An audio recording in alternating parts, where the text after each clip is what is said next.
I shouldn't be doing this video. I should be studying for history, but I made a commitment to you.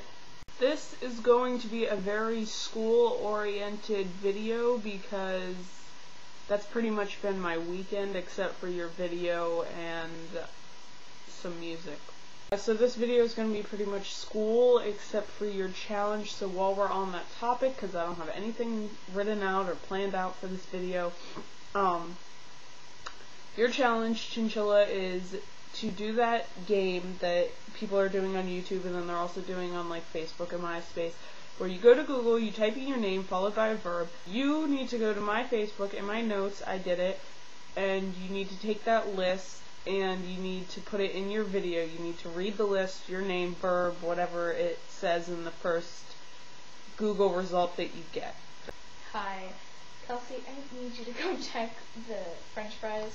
So I had to do this report for my geography class, and we had to pick something in Africa that was of interest to us, and then we had to do a poster, a PowerPoint, or no visual, and a written oral report. This is my report! 6 years ago, the first genocidal rampage of the 21st century began in the province of the African country Sudan. The province of Darfur is about the size of France. Genocide is defined as the systematic killing of all people of a national, ethnic, or religious group. The victims of this modern-day genocide are the non-Arabs. The tribes are being persecuted by the nomadic Arab tribe known as the Janjaweed or Janjaweed, allied with the Sudanese government.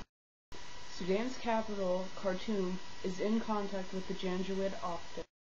The Sudanese government makes sure that the Janjaweed are heavily armed, well supplied, and that the Arab tribe can easily coordinate with Khartoum's air and land troops.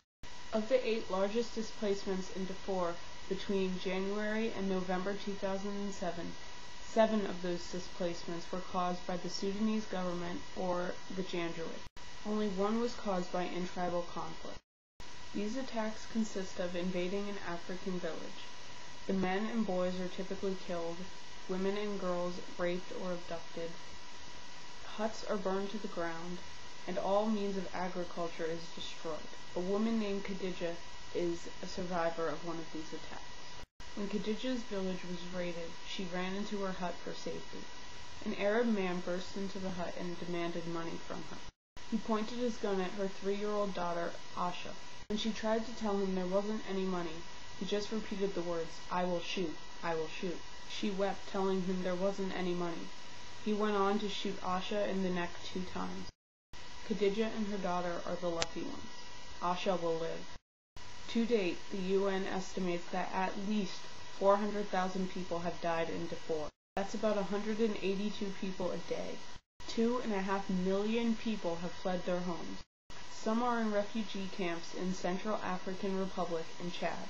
But humanitarian assistance is at risk of collapsing due to harassment by the Sudanese government, the government's military, and common criminals. In 2006, the UN estimated that such a collapse would cause 100,000 deaths a year. Humanitarian assistance needs funding more than anything else to keep helping these persecuted people best they can. In conclusion, hundreds are dying in Darfur every day, and thousands every year. If there is going to be any hope in lowering the death toll and helping the survivors, people who are able are going to need to start donating and joining groups like Save Darfur to make a difference for people like Khadija and Asha. So tell me what you thought of that, Rosie. And one more question. For my drama class, I have to pick an accent, and then next Monday for the entire class I have to use that accent. So what accent do you think I should use?